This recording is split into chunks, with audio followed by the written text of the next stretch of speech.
Hi అండి. మనం ఈరోజు ఈ వీడియోలో ఇంట్రాడే కోసం స్టాక్స్ని ఎలా సెలెక్ట్ చేసుకుంటాను, నేను సెలెక్ట్ చేసుకునే ప్రాసెస్ని నేను మీకు ఈ వీడియోలో ఎక్స్ప్లెయిన్ చేస్తున్నాను.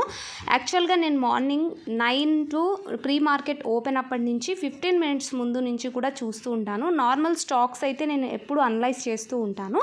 బట్ ఇంట్రాడే కోసం సెలెక్ట్ చేసుకోవడానికి ఎగ్జాక్ట్గా నేను నిఫ్టీ 50 ఏవైతే ఉంటుందో మనకు అప్ స్టాక్లో నిఫ్టీ 50 మీద క్లిక్ చేయగానే దాంట్లో ఉన్న కంపెనీస్ అన్నీ కూడా డిస్ప్లే అవుతాయి.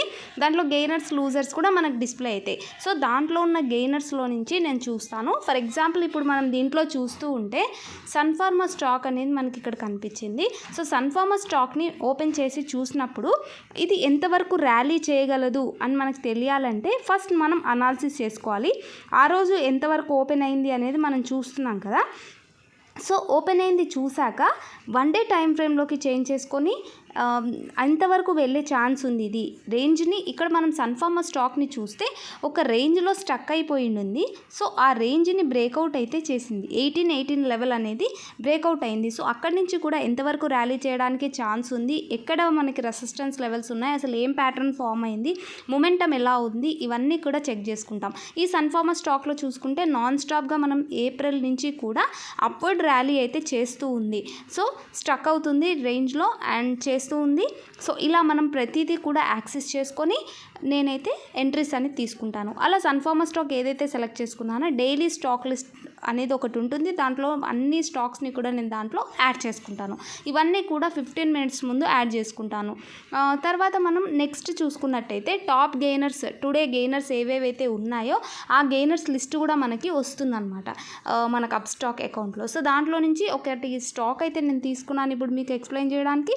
భారతీ ఎయిర్టెల్ స్టాక్ అనేది ఉంది. అది కూడా మంచి ర్యాలీ అయితే చేసింది నిన్న సిచ్యువేషన్లో. సో అది ఎందుకు ర్యాలీ చేసింది అది మనం ఇక్కడ చూస్తే 9 EMA సపోర్ట్ తీసుకొని అప్వర్డ్ మొమెంటం స్టార్ట్ అయింది.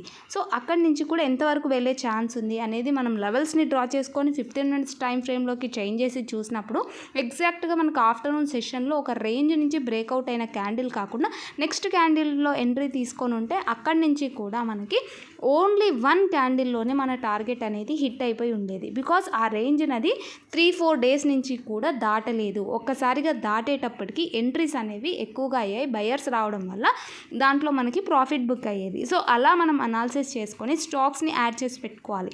అలా నేను నిఫ్టీ 500 స్టాక్స్ని యాడ్ చేసి పెట్టుకున్నాను. తర్వాత డైలీ స్టాక్ లిస్ట్లోకి ఇలా 15 మినిట్స్ ముందు ఉన్న స్టాక్స్ అన్నీ కూడా నేను యాడ్ చేసి పెట్టుకొని మొమెంటం వచ్చాక ఫస్ట్ క్యాండిల్స్ ఎలా ఉన్నాయి అనేది చూసుకొని ఎంట్రీ అయితే తీసుకుంటాను. ఫర్ ఎగ్జాంపుల్కి మారుతి స్టాక్ని మనం చూద్దాము. సో మారుతి స్టాక్ని అబ్జర్వేషన్ చేసినప్పుడు మనం 1 డే టైం ఫ్రేమ్లో ఎగ్జాక్ట్గా ఇది మనం చూస్తే 12,000 లెవెల్ అనేది ఇంతకు ముందు అంతా కూడా ఇది ఒక రేంజ్లో ఉండింది. సో ఎప్పుడైతే మనకి 12,000 రేంజ్ అనేది దాటిందో అక్కడి నుంచి కూడా మీరు చూడండి మొమెంటం అప్వర్డ్ అయితే ఎంత బాగా స్టార్ట్ అయిందో. సో అలా స్టాక్స్ అన్నిటినీ కూడా మనం సెలెక్షన్ చేసి పెట్టుకొని మన స్టాక్ లిస్ట్లో యాడ్ చేసుకొని మనకి 15 మినిట్స్ టైం ఫ్రేమ్లో మనకి ఎలా మూవ్ అవుతుంది చూసుకొని ఎంట్రీస్ అయితే తీసుకోవాలి. సో నేనైతే ఇలా ఇంట్రాడే స్టాక్స్ని సెలెక్ట్ చేసుకుంటాను. Thank you so much for watching my video.